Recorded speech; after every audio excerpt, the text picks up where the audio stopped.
आज आपण बनवणार आहोत भरली भेंडी। त्यासाठी मी भेंडी स्वच्छ धुवून घेतली आणि ती मध्ये चीर दिली आहे। आता गॅसवर त्याच्यामध्ये किंचित तेल टाकलं, जास्त तेल टाकायचं नाहीये, किंचितच टाकायचं।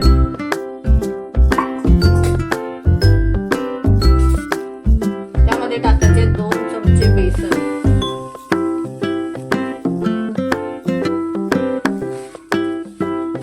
चांगलं ना खरपूस करून घ्यायचं।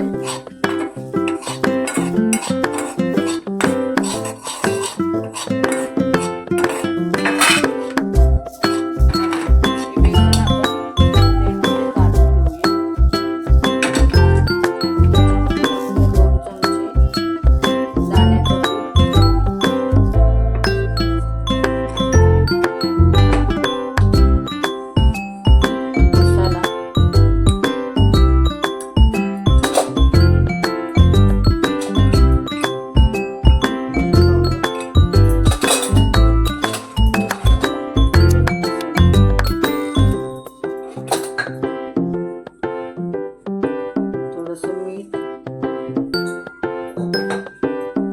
आल्याची पेस्ट, लसूणची पेस्ट, थोडंसं कोकमाचं पाणी टाकलं, हे सर्व मिक्स करून घ्यायचं। हे मिश्रण याच्यामध्ये आपण करून घेऊ।